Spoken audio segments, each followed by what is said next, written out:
বন্দে মায়া লাগাইছে পিরিতি শিখাইছে, বন্দে মায়া লাগাইছে পিরিতি শিখাইছে, দেওয়ানা বানাইছে, কি জাদু করিয়া বন্দে মায়া লাগাইছে, কি জাদু করিয়া বন্দে মায়া লাগাইছে।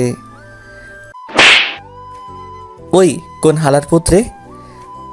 মেয়ে দেখলে গান গাইতে মন চায়, তাই না? মেয়ের দিকে তাকাতেই আমি পুরাই কলঙ্কিত, তুক্ষ, উলঙ্ঘিত, আরে মানে শিহরিত। কারণ আমার সামনে যেন এটা কোনো মেয়ে না, স্বয়ং আকাশ থেকে নেমে আসা পড়ি। ওই, আমরা আপনাকে দেখে গান গাইনি, অযথা থাপ্পড় মারলেন কেন? ভাগ্য ভালো শুধু থাপ্পড়টাই মারছি, আর একটা কথা বললে মেরে হাত পা ভেঙে দিব। হাল্লা গো, বাঁচাও, সকাল সকাল এটা কোন মেয়ের পাল্লায় পড়লাম রে বাবা। এই মায়া তো পুরাই আগুনের গোলা। এই সময় মমতাজ আবার একটা গান খুব মনে পড়ে গেল। পোলা তো নয় যেন আগুনেরই গোলা রে, পোলা তো নয় যেন আগুনেরই গোলা। মেয়েটাকে দেখার পর মনে হলো মমতা চাপা ভুল করে পোলার কথা বলছে, আসলে ওখানে মাইয়া হবে। তো যাই হোক, চলুন গল্পে যাওয়া যাক। ওই এমন হ্যাবলার মতো কি দেখছেন? একটা পেতনিকে দেখছি। আসলে মেয়েটা দেখতে অনেক সুন্দর, তবে আমি জানি সুন্দরী মেয়েদের রাগলে আরও সুন্দর লাগে, সেজন্য একটু রাগানোর চেষ্টা করছি। ওই ছ্যামরা, পেতনি বললে কাকে? চোখের সামনে একটা জীবন্ত পেতনি দাঁড়িয়ে আছে, তাকে ছাড়া আর কাকে বলবো? বলতেই যে দেরি। ও মাগো, মাইয়া দেখি খালি মারে। ওই, আপনার হাত কি তুলারাশি নাকি? কেন তুলারাশি হবে কেন? তাহলে কি কুত্তারাশি? বলেই দিলাম এক দৌড়, কারণ যে কথা বলছি এবার নিশ্চয়ই একসাথে 3টা থাপ্পড় খাওয়া লাগতো। যে রাগী মেরে বাবা, তবে মাইয়া কিন্তু জোশ, আমার সাথে মানাবে অনেক। এই ফাঁকে ছোট্ট করে পরিচয় দেওয়া যাক, আমি রাকিব, আপনাদের ভদ্র লেখক। আজকে শুক্রবার, মাদ্রাসা বন্ধ, তাই ভাবছিলাম মাঠে গিয়ে একটু আড্ডা দিতে আসি। মাঠে এসে যেইমাত্র একটা গান ধরছি, তারপর কি হলো সেটা তো নিজের কানে থুক্কু চোখে দেখছেন। আপনাদের সাথে কথা বলতে বলতে বাসায় চলে আসছি। বাসার ভিতরে ঢুকে আম্মুকে বললাম, আম্মু খাবার দাও, খুব ক্ষুধা লাগছে। কি খাবি বল? কি কি আছে? জুতার বাড়ি, থাপ্পড়, লাথি, ঘুষি, কোনটা খাবি বল? মানে কি আম্মু, কি বলছো এসব? ঠিকই বলেছি, কতবার বললাম বিয়েটা করে নে, সেটা তো করলিই না। প্রতিদিন মেয়েদের হাতে থাপ্পড় খেয়ে আসিস, তোর লজ্জা করে না?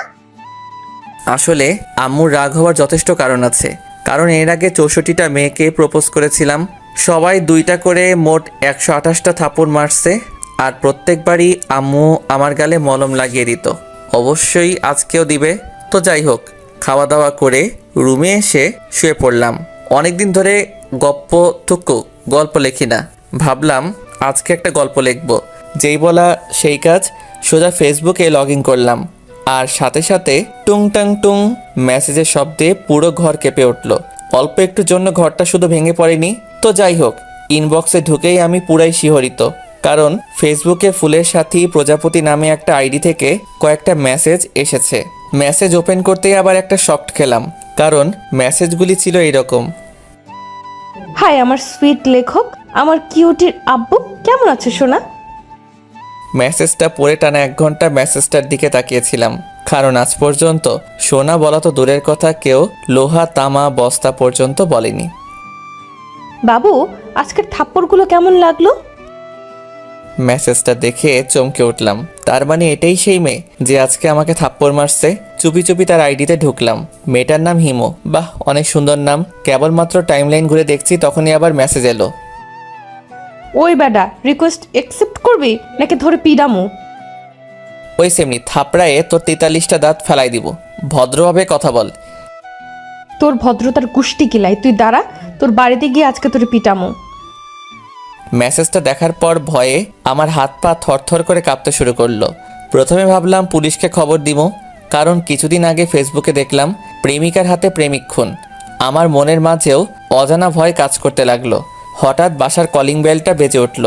মনের মাঝে ভয়টা আরও 2 গুণ বেড়ে গেল। ভয়ে ভয়ে দরজাটা খুললাম, আর খুলেই দেখি বাহিরে আব্বু দাঁড়িয়ে আছে। আমাকে দেখে আব্বু বলে উঠল, দরজা খুলতে এত সময় লাগে কেন রে? জেনে রাখা ভালো, আব্বুর সাথে আমার সম্পর্ক বন্ধুর মতো। আব্বে ফহিন্নির পুত, এত চিল্লাও কেন? কিছু বললি? আব্বু। কি? আব্বু, প্রেম কর্ম, একটা মাইয়া খুঁজে দাও। আমি আর জানতাম না আমার পিছনে আম্মু দাঁড়িয়ে আছে। আমার কথা শুনেই আম্মু ঠাস করে কানের 1 ইঞ্চি নিচে একটা বসিয়ে দিল। তারপর থেকে কানের ভলিউম কমে গেছে। তারপর আম্মু রুমের ভিতরে চলে গেল আর আমি আবারও ফেসবুকে ঢুকলাম। ঢুকেই দেখি হিমু অ্যাক্টিভ আছে, তাই তাকে বললাম, কই রে টিকটিকির বাচ্চা, তুই নাকি আমারে বাড়িতে এসে পিটাবি? ওই ইন্দুরের বাচ্চা, তুই কি ভাবছিস আমি তোর ঘরের বউ যে তোর বাড়িতে যাব? হো হো হো, ভয় পাইছিস নাকি? শালা কুত্তা, আমি তোর দাঁত ভাইঙ্গা ফালামু। কাল মাঠে আসিস। ও মাগো, মাইয়া দেখে আমারে ভয় দেখায়। ওই শালির পুত, তোরে আমি লবণ মরিচ দিয়া কাঁচা গিলা খামো। তোরে আমি পুরো কাবাব করে খামু। আল্লাহ গো, মাইয়া দেখে আমার চাইতে 1 ডিগ্রি উপরে। আপা, আন্নে ক্যাডা? মোর মতো একটা ভদ্রপোলার সাথে এমন করছেন কেন? ভাইয়া, আপনি যে ভদ্র, আপনাকে দেখলেই মনে করে কয়েকটা থাপ্পড় মেরে আদর করে। না, এই মাইয়ার সাথে কথাই পারা যাবে না। একে ব্রেনটে মার দিতে হবে। আমি কি আপনার সাথে দেখা করতে পারি? হুম। বাহ বাহ, মেয়েটাকে যতটা অভদ্র মনে করেছিলাম ততটা অভদ্র না, কিছুটা হলেও ভদ্র আছে। তাহলে কাল এই পার্কে চলে আসুন। ওকে। তারপর অনেক ঘুমানোর চেষ্টা করলাম, কিন্তু ঘুম ধরছে না, কারণ জীবনে প্রথম কাল কোনো মেয়ের সাথে পার্কে দেখা করতে যাব। সেই খুশির ঠেলায় ঘুম ধরছে না। মনে মনে ভাবলাম অল্প একটু লুঙ্গি ড্যান্স দেওয়া যাক, তাহলে হয়তো ঘুম ধরতে পারে। আর দেরি না করে আব্বুর রুম থেকে একটা লুঙ্গি নিয়ে আসলাম। তারপর শুরু হলো লুঙ্গি ড্যান্স। ড্যান্স দিতে দিতে হঠাৎ প্যার প্যার করে একটা শব্দ হলো। তাকিয়ে দেখি, ওমা গো, আব্বুর লুঙ্গি তো ছিঁড়ে একদম প্লাজো হয়ে গেছে। হঠাৎ মাথায় একটা বুদ্ধি আসলো, এই ছিঁড়া লুঙ্গিটা হিমুকে প্লাজো হিসেবে গিফট দিব। যেই বলা সেই কাজ, ঠাস করে লুঙ্গিটা প্যাকেট করে ফেললাম। তারপর লম্বা একটা ঘুম দিলাম। সকালে ঘুম থেকে উঠে ফ্রেশ হয়ে নাস্তা করে দিলাম এক দৌড় পার্কের উদ্দেশ্যে। তো কিছুক্ষণ পরে পার্কে গিয়ে পৌঁছালাম, কিন্তু হিমু এখনও আসেনি। তাই পার্কের একটা বেঞ্চে বসে আছি। হঠাৎ একটা ফকির আসলো। তারপর বলল, 10টা টাকা দেন গো বাবা, 10টা টাকা দেন। ফকিরের কথা শুনে তো আমি পুরাই টাসকে খেয়ে গেলাম, কারণ অন্য ফকিরা তো 2 টাকা চাওয়ার সাহস পায় না, আর এই হালার পুত 10 টাকা চায়। 10 টাকা দিয়ে কি করবে? গার্লফ্রেন্ডে ফুচকা খাওয়ামু। আল্লাহ গো, উঠায় নাও না কেন? সামান্য একটা ফকিরেরও জিএফ আছে, আর আমি একজন লেখক হয়ে কার বাল ফালাইলাম। ভাই, তোর কাছে যদি এক্সট্রা আর কোনো গার্লফ্রেন্ড থাকে তাহলে আমাকে একটা ভিক্ষা দিস। সরি ভাই, কাল বললে হতো, আজ আর হবে না। কেন? কাল 2টার সাথে ব্রেকআপ হয়ে গেছে, একটার অন্য জায়গায় বিয়ে হয়ে গেছে, তাই। তারপর আর কিছু মনে নাই। ঠাস করে মাটিতে পড়ে ফাটাস করে বেহুশ হয়ে গেছি। জ্ঞান ফেরার পর তাকিয়ে দেখি হিমু আমার দিকে অগ্নি দৃষ্টিতে তাকিয়ে আছে। আমি কিছু বলার আগেই ঠাস করে একটা থাপ্পড় বসিয়ে দিল। তখন আমার জ্ঞান ছিল, কিন্তু হিমু যখন বলল, ওই শালা লুচ্চার ঘরের লুচ্চা, তুই নাকি পার্কে একটি মেয়ের লাভ লেটার দিছিস? তোমাকে কে বলল? ওই ফকিরটা বলেছে, আর এটাও বলেছে তোমাকে নাকি ওই মেয়ের বয়ফ্রেন্ড পিটায় বেহুশ করছে।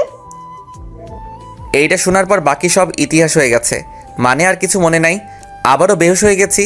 তারপর যখন জ্ঞান ফিরল তাকিয়ে দেখি আমি আমার রুমের ভিতরে শুয়ে আছি, আর আমার পাশে আম্মু আর আব্বু বসে আছে।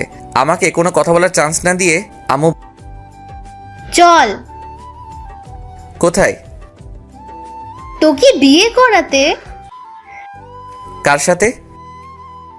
কাজের বেটি জরিনার সাথে। আল্লাহ গো, মুই এখন কিতা করতাম? শেষে কিনা কাজের বেডিরে বিয়া করতে হইবে?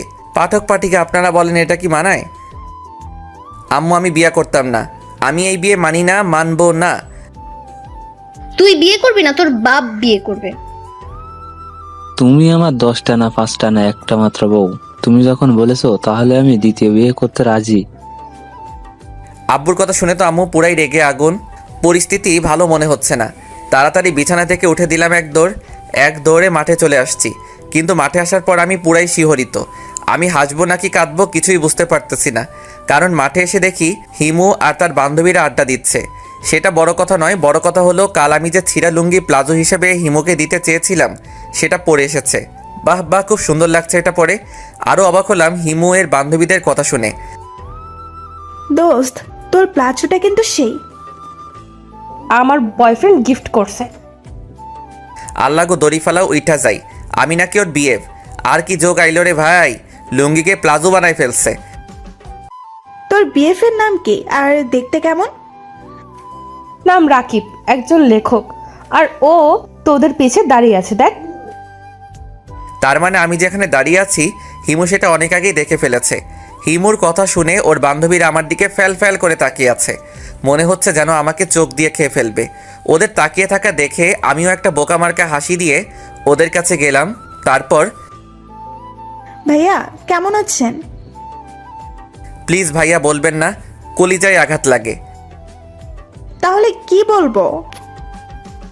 কেন, জান বাবু সোনা বলে ডাকবা? আমার কথা শুনে ওর বান্ধবীরা লজ্জা পেয়ে বান্দরের মতো লাফাইতে লাফাইতে চলে গেল। হাই সকিনা। ওই লুচ্চা, ছকিনা কেন? কেন তুমি? কুত্তা। মাইন্ড ইওর ভাষা, আই এম ভদ্র বয়। আমার ইংরেজি শুনে হিমু পুরাই টাস্কি খাইল। হেতি মনে হয় বাপের জন্মে এমন ইংরেজি শুনে নাই।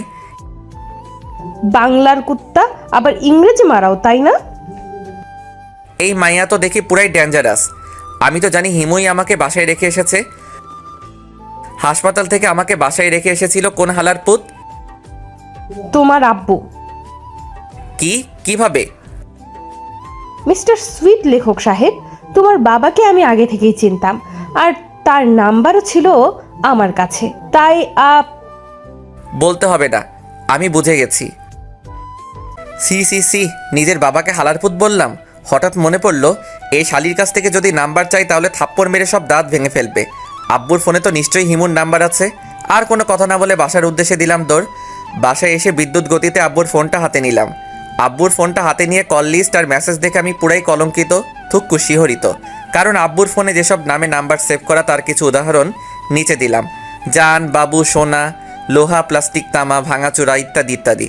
আরও অবাক হলাম মেসেজ অপশনে গিয়ে, কারণ আব্বু পাশের বাসার আন্টির সাথে থাকার কইতাম না। আমি আবার হিমুর নাম্বার খুঁজতে লাগলাম। দীর্ঘ 30 মিনিট সাধনা করার পর আমি হিমুর নাম্বার পেলাম। আর 1 মিনিট দেরি না করে ঠাস করে হিমুর নাম্বারে কল দিলাম। হাই ফুলটুসি। হোয়াট? এত হোয়াট হোয়াট করো কেন? কে বলছেন? তোমার জান, বাবু, সোনা। ওই কুত্তা, তুই ক্যাডারে? ওই ইন্দুরের বাচ্চা, আমি তোর বিএফ। আমার কোনো বিএফ নাই। কে তুই?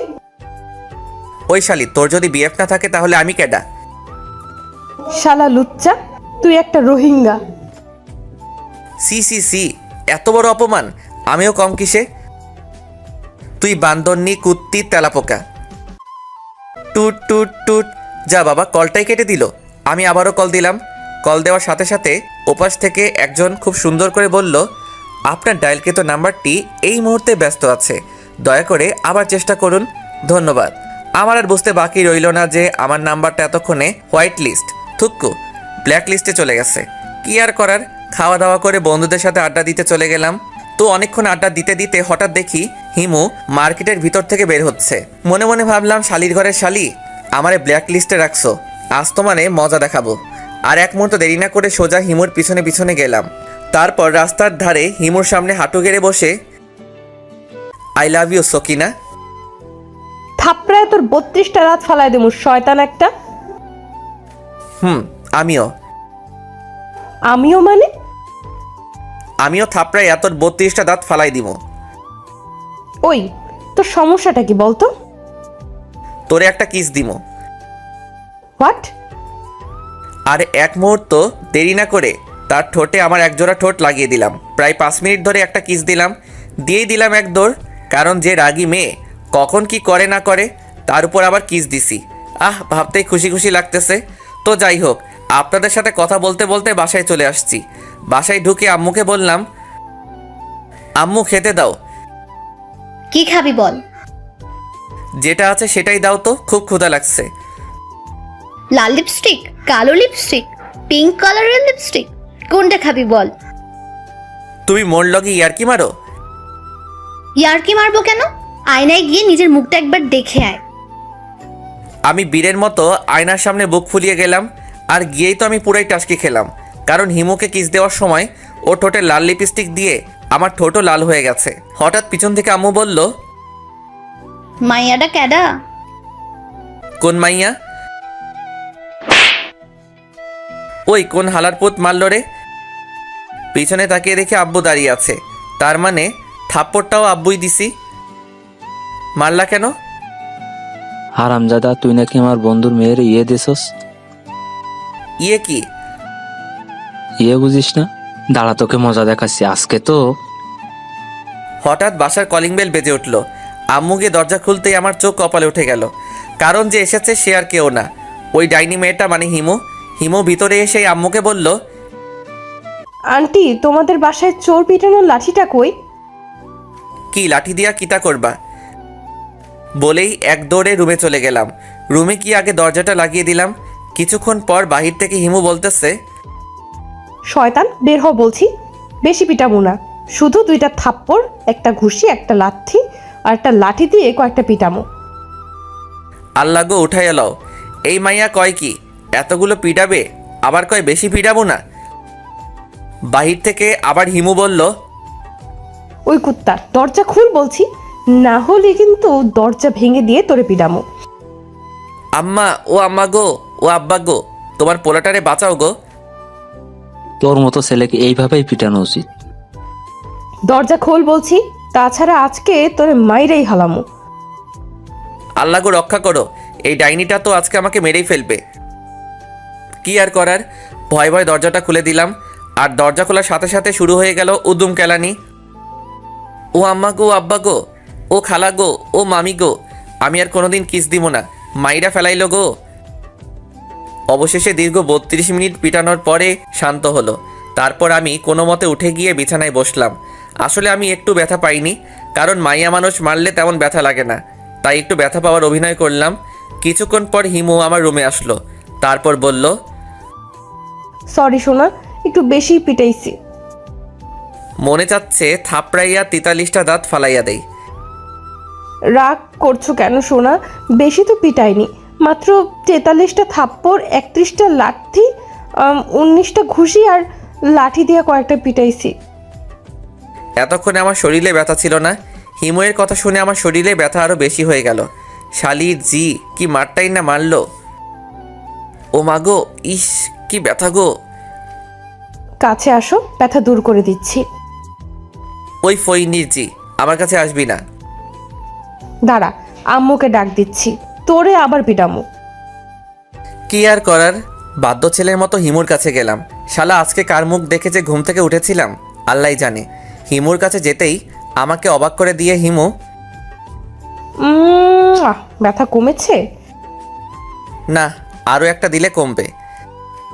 এবার মনে হয় আরেকটা কিস পাবো, কিন্তু শালা লুচ্চার ঘরের লুচ্চা, একটা দিয়ে পেট ভরে না। বলেই ভেংচি কেটে চলে গেল। এই কিতা হলো, আমি ভাবলাম আরেকটা কিস পাবো, উল্টা এই শালি তো আমার অপমান করলো। মনে মনে সিদ্ধান্ত নিয়ে নিলাম, আজকে রাতে তো হিমু আমাদের বাসাতে থাকবে, আজকে সারা রাত ওকে পিটাবো। তো দেখতে দেখতে রাত হয়ে গেল। খাওয়া দাওয়া করে সবাই যার যার রুমে চলে গেল। বলে রাখা ভালো, আমাদের রুম 5টা, একটাতে আমি থাকি, আরেকটাতে আম্মু আব্বু থাকে, আরেকটাতে ছোট্ট ভাই থাকে। আমিও আমার প্ল্যান মতো কাজ শুরু করে দিলাম। তখন রাত 2টা। আমি আমার রুম থেকে লাঠি নিয়ে, যেটা দিয়ে আমারে পিটাইছে, হিমুর রুমের দিকে গেলাম। গিয়ে দেখি শালি কম্বলের মধ্যে ঢুকে গেছে। আর এক মুহূর্ত দেরি না করে এক লাফে খাটের উপর উঠে শুরু করে দিলাম উদুম কেলানি। ঠাস ঠাস ঠাস ঠাস দীর্ঘ 1 ঘন্টা পিটাইলাম। পিটানোর কারণে শালি মনে হয় বেহুশ হয়ে গেছে। আমিও মনের আনন্দে গান গাইতে গাইতে আমার রুমে চলে আসলাম। আজ পাশা খেলবো রে শাম, আজ পাশা খেলবো রে শাম। তারপর আনন্দের সাথে ঘুমিয়ে গেলাম। সকালে ঘুম ভাঙলো আম্মুর চিল্লানিতে। এত সকাল সকাল চিল্লাও কেন? কাল রাতে বাসায় ডাকাত এসেছিল।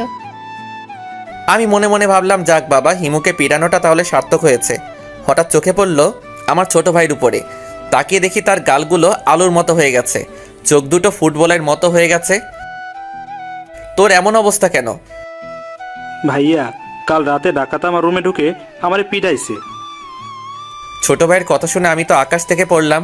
তাহলে কাল রাতে আমি হিমু ভেবে ছোট ভাইকে পিটাইছি? C C C. যে হালারপুত আমারে মারছে তার জীবনেও বিয়ে হবে না। শালারপুতের জিএফের সাথে ব্রেকআপ হয়ে যাবে। এমন কথা বলে না ছোট ভাই। আমি ঠিকই বলেছে, আমার ছেলেকে যে মারছে আল্লাহ তার হাত ভেঙে দাও। আল্লাহ গো, উঠায় নাও না কেন? মুই আর এই দেশে থাকবো না। মুই আজকেই চামচুক্কা চলে যাবো। হঠাৎ চোখে পড়লো হিমুর উপরে। শালি 43টা দাঁত বের করে মিটি মিটি হাসতেছে। আমি ওকে ইশারা করলাম আমার রুমে আসার জন্য, আর আমিও আমার রুমে চলে গেলাম। কিছুক্ষণ পর হিমু আমার রুমে আসলো।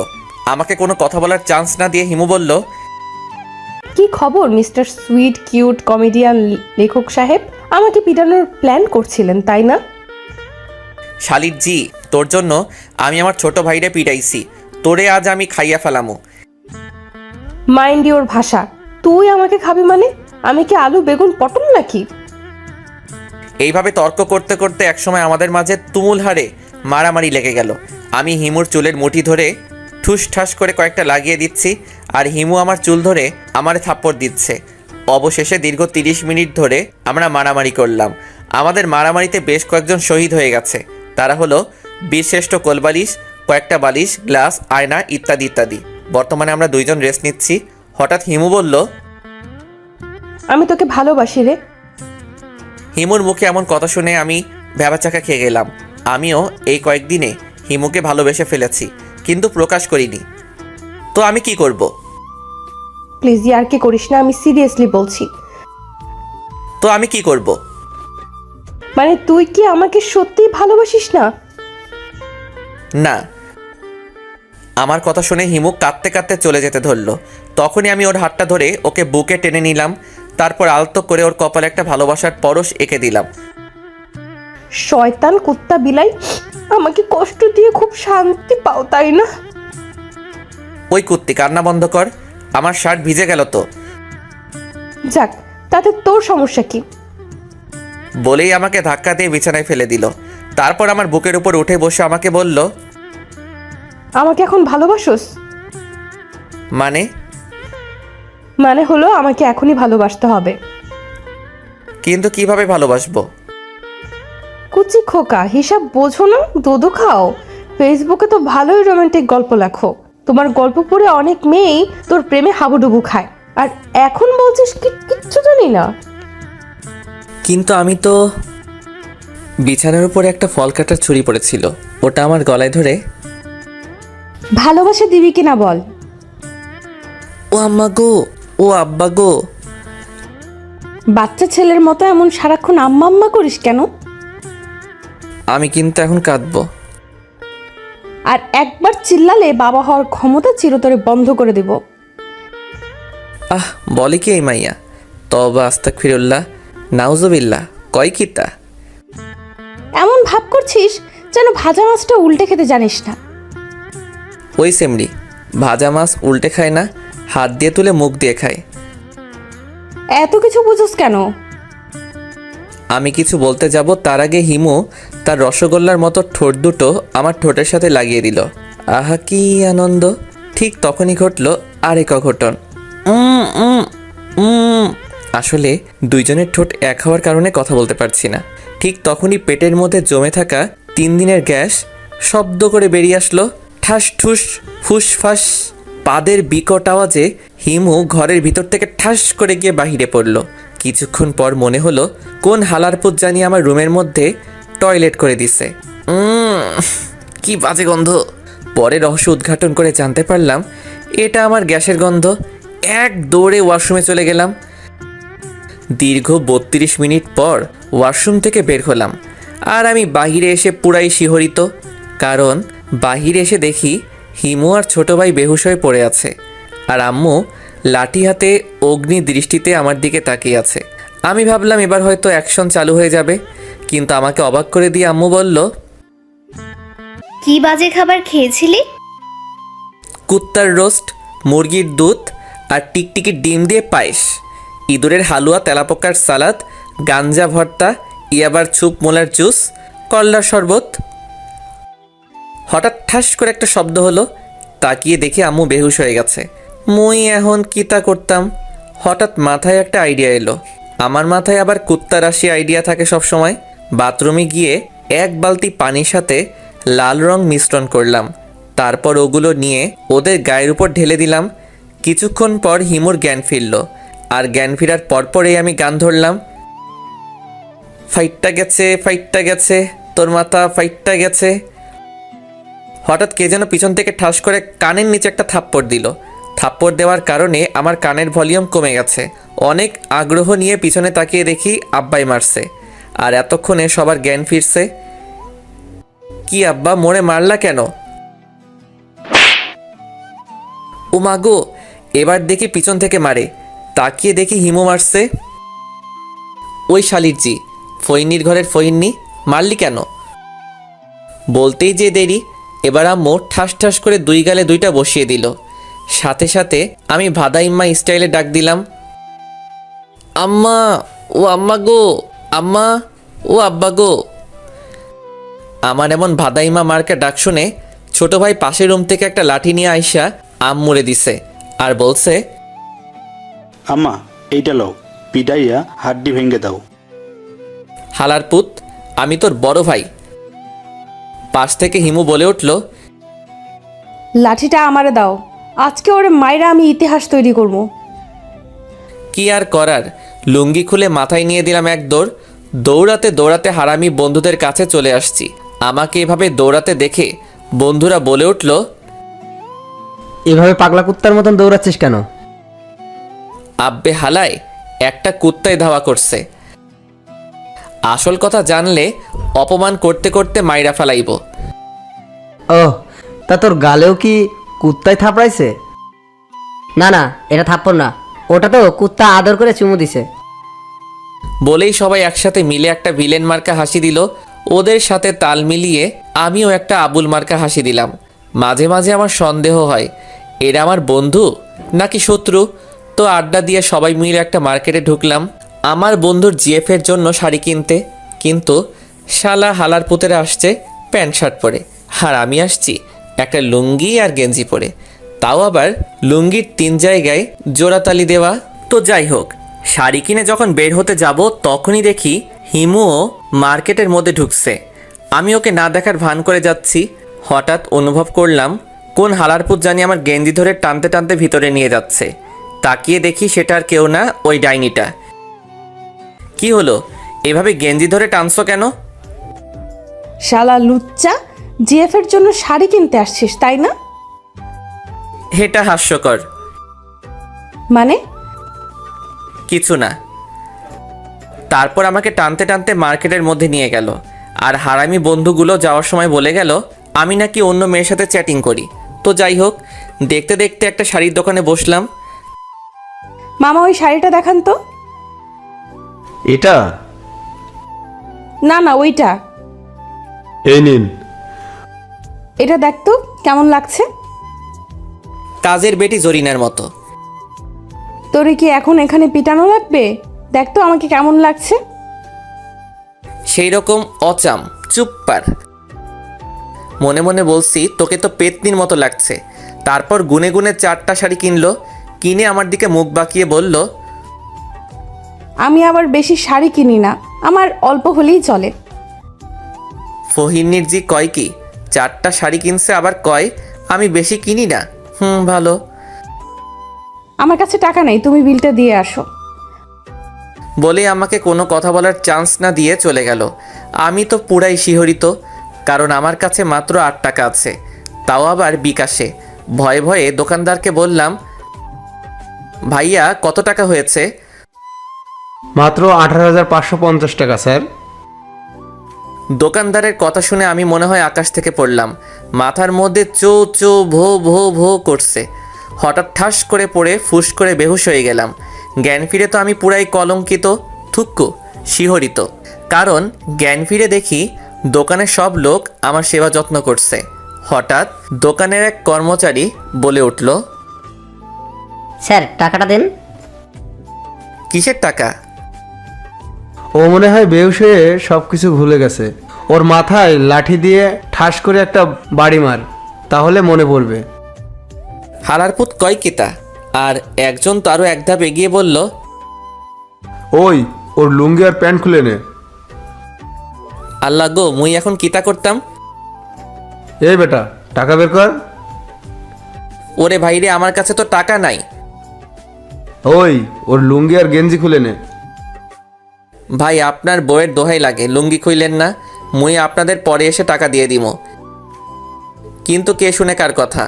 অবশেষে লুঙ্গি এবং গঞ্জি বোনাস হিসেবে ফোনটা দিয়ে দিলাম এক দৌড়। ভাগ্য ভালো ছিল নিচে আন্ডারপ্যান্ট ছিল। রাস্তায় দিয়ে দৌড়াচ্ছি আর মানুষে আমার দিকে হা করে তাকিয়ে আছে। নিজেকে এই মুহূর্তে দৌড় প্রতিযোগিতায় ফার্স্ট বয় মনে হচ্ছে। অবশেষে দৌড়াতে দৌড়াতে বাসায় আসলাম। বাসায় এসে ঘরে ঢুকতেই আব্বু বলে উঠল, কি রে, তোর লুঙ্গি আর গেঞ্জি কই?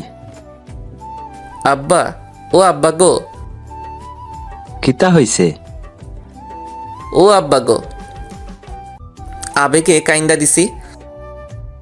আব্বে, আগে কি হইছে কবি তো। কি আর কমু, দৌড় দিয়ে রুমে ঢুকে দরজা লক করে দিছি। ভাবছি এই জীবন আর রাখতাম না, মুই আজকাই সুইসাইড করবো। কিন্তু কিভাবে করবো? হঠাৎ মনে পড়ল পাখার সাথে গলায় দড়ি দিব। তারপর গলায় দড়ি দিয়ে পাখার সাথে ঝুলে থাকলাম। হঠাৎ ঠাস করে একটা শব্দ হলো। দেখি শালা হালারপুত ভেঙে নিচে পড়ে গেছি। তারপর আর কিছু মনে নাই, আমি তো মারা গেছি। শুনেছি কবরের মধ্যে নাকি ফেরেশতারা আসে, কিন্তু কই, এতক্ষণ ধরে মরে আছি, এখনো পর্যন্ত কোনো ফেরেশতা আসে না কেন? হঠাৎ তাকিয়ে দেখি ছোট ভাই দাঁড়িয়ে আছে। কি রে হালারপুত, তুইও সুইসাইড করলি নাকি? কিরে ভাইয়া, কয় মুড়া গাঞ্জা খাইছস? আব্বে মফিস, কবরের মধ্যে কি তোর বাপে গাঞ্জা এনে দিবে নাকি? হঠাৎ তাকিয়ে দেখি আব্বাও হাসতেছে। আব্বারে আসতে দেখে ভাদাইম্মা স্টাইলে ডাক দিলাম, আব্বা, ও আব্বা গো, ও আব্বা গো, তুমিও মারা গেছো? কি সাংঘাতিক! আব্বা, ভাইয়া গাঞ্জা খাইছে, ধরে পিডাও, তাহলে ঠিক হয়ে যাবে। বলতেই যে দেরি, শুরু হয়ে গেল লাঠি দিয়ে পিডানি। ঠাস ঠাস ঠাস। ভেবেছিলাম মরে যাওয়ার পর ফেরেশতারা পিডাবে, এখন দেখি আব্বা আর ছোট ভাই পিডাই। এতক্ষণে শিওর হলাম আমি এখনও মরিনি, কিন্তু এভাবে আর কিছুক্ষণ পিডানি খাইলে তো এমনিতেই মারা যাবো। আব্বু মারতেছে আর বলছে, বল, আর গাঞ্জা খাবি? ও আব্বা গো, মুই গাঞ্জা খাইনি। ও কে আছো, বাঁচাও গো, এই হালারপুতে মাইরা ফেলাইলো গো। দীর্ঘ 20 মিনিট পিডানোর পর আব্বা ছাইরা দিল। কোনো মতে খাওয়া দাওয়া করে একটা ঘুম দিলাম। স্বপ্নে দেখি আমি হিমুরে পিড়াইতেছি, আর হিমু আব্বা গো, মা গো বলে চিল্লাচ্ছে। হঠাৎ লুঙ্গি টানাটানির কারণে ঘুমটা ভেঙে গেল। তাকিয়ে দেখি হিমু আমার লুঙ্গি ধরে টানছে। ওই শালিরচি, আমার লুঙ্গি ধরে টানিস কেন? আর একটা কথা বলে লুঙ্গি খুললা নিমো। আল্লাহ গো, এই মাইয়া কয় কি? হঠাৎ তাকিয়ে দেখি আমার পরনে লুঙ্গি নাই। তার মানে এই শালিরজি আমার লুঙ্গি খাইয়া নিল। মন মেজাজ প্রচুর গরম হয়ে গেল। কোনো মতে বিছানা থেকে উঠে হিমুকে পিড়ানো শুরু করলাম। ওর চুলের মুঠি ধরে ওয়াশরুমে নিয়ে গেলাম। তারপর বাথরুমের বাথটাবে কিছুক্ষণ চুবালাম। এভাবে আরও অনেকক্ষণ পিটালাম। একসময় দেখি এতক্ষণ পিটানোর কারণে হিমু বেহুশ হয়ে গেছে। আমি তো ভাবছি হিমু মারা গেছে। আল্লাহ গো, এখন কিটা করবো? মনে হলো আরেকবার পানির মধ্যে চুবাই। বলতেই যা দেরি, চুলের মুঠি ধরে আবার পানির মধ্যে চুবালাম। আর তখন হিমু চিল্লাই উঠল, ও মা গো, বাবা গো, ও আল্লাহ গো। বলতেই যা দেরি, এক লাথি দিয়ে বাথটাবের মধ্যে ফেলে দিলাম। তারপর শালিরজি ভিতর থেকে বানরের মতো লাফাচ্ছে আর চিল্লাচ্ছে। আর আমি রুমে এসে একটা ডিজে গান দিয়ে চামচিকা অ্যান্ড ইঁদুরের মতো কিছুক্ষণ ড্যান্স দিলাম। নিজেকে এখন হালকা মনে হচ্ছে। অবশেষে আমিও প্রতিশোধ নিতে পারলাম। পরে মনে হলো, হায় আল্লাহ, শালি যদি মরে যায় তাহলে তো আমি পুরাই শেষ। তাড়াতাড়ি করে বাথরুমে গেলাম। আর গিয়ে তো আমি পুরাই শিহরিত, কারণ বাথরুমে গিয়ে দেখি হিমু লাঠি নিয়ে দাঁড়িয়ে আছে। ওই ফহিন্নি, লাঠি নিয়ে দাঁড়িয়ে আছিস কেন? এটা তোর হাড্ডি ভাঙার জন্য। হায় আল্লাহ, এর দেখি পুরাই মাথা গেছে। এখন মই কিতা করতাম? আরে বইনার হবে না, ছেড়ে দে আমায়। অবশেষে অনেক বোঝানোর পর যখন শুনলো না, তখন ঠাস করে কানের নিচে কয়েকটা বসিয়ে দিলাম। ওই তুই আমারে মারলি কেন? আমি তো তোরে মারি নাই, আমি তো তোরে আদর করছি। দাঁড়া, তোকে দেখাচ্ছি মজা। হঠাৎ পিছন থেকে মা বলে উঠল, দেখা দেখি পরে হবে, তোদের প্রতিদিনের এই ঝামেলা আর সহ্য হয় না, তোদের আজকেই বিয়া দিয়া দিমু। আল্লাহ গো, কয় কি, এই মেয়েরে বিয়ে করলে তো জীবনটা পুরাই তেজপাতা হয়ে যাবে। না, মুই এই বিয়া জীবনেও করতাম না। হঠাৎ পিছন থেকে বাবা বলে উঠল, এতদিন অনেক কথা শুনছি, আর নয়, আজকেই তোরে বিয়া দিয়ে দিমু। আব্বুর কথা শেষ না হতেই হিমু মাথায় কাপড় দিয়ে আব্বু আর আম্মুকে সালাম করে দোয়া নেওয়া শুরু করে দিল। কি ফাজিল মেরে বাবা, উপরে ফিটফাট আর নিচে থাক আর কইতাম না। অবশেষে শিশু নির্যাতনের শিকার হয়ে আমার আর হিমুর বিয়েটা হয়ে গেল। বর্তমানে দাঁড়িয়ে আছি বাসর ঘরের সামনে, বন্ধুরা আমাকে বিড়াল মারার টিপস দিচ্ছে। অবশেষে বন্ধুদের টিপস দেওয়া শেষ হলো। আমি বুঝতে পারছি না, সারা বাড়িতে একটা বিড়ালও নাই আর সবাই আমাকে বিড়াল মারতে বলছে। এখন আমি এই বিড়ালটা কই পাই? আপনাদের সাথে কথা বলতে বলতে বাসর ঘরে ঢুকে গেছি, আর বাসর ঘরে ঢুকতেই হিমু এসে আমার পা ধরে সালাম করলো। যাক বাবা, যতটা খারাপ ভেবেছিলাম ততটা খারাপ না, কিছুটা ভালো আছে। বেঁচে থাকো মা, থুক্কু বউ, তোমার জায়গায় তো আমার পায়ে না, আমার খাটে, থুক্কু বুকে। বলতেই যা দেরি, এক লাফে বউ আমার কোলে উঠে বসলো। ও আম্মা গো, ও আব্বা গো, বাঁচাও গো, কি ভারী তুমি ও মা গো। ওই কুত্তা, আমি তোর মা নই, আমি তোর বউ। জানি জানি, এখন নামো। ও মা গো, কোমর ভেঙে গেল গো। আচ্ছা, তোর তো কোনো বোন নাই তাই না? কেন? মাঝে মাঝে আমাকে একটু দুলাভাই বলে ডাকিস, কলিজাটা ঠান্ডা হবে। ও বলেই আমার উপরে ঝাঁপিয়ে পড়ল। নিজেকে এই মুহূর্তে বাংলা সিনেমার নায়িকাদের মতো লাগছে, আর হিমুকে লাগছে ভিলেনের মতো। কি রে, চুপ করে আছিস কেন? তো কি করব, চিল্লাচিল্লি করব? তুই না বলেছিলি বাসর রাতে ক্রিকেট টিম তৈরি করবি? ও তাই তো, আমার তো মনেই নাই। বলেই আমি ক্রিকেট টিম তৈরি করায় ব্যস্ত হয়ে পড়লাম। হঠাৎ ফট ফট ফট ফটাস করে একটা শব্দ হলো। তাকিয়ে দেখি খাট ভেঙে পড়ে গেছি। কি হলো এটা? নতুন রেকর্ড। মানে? বাসর রাতে খাট ভাঙার ইতিহাস।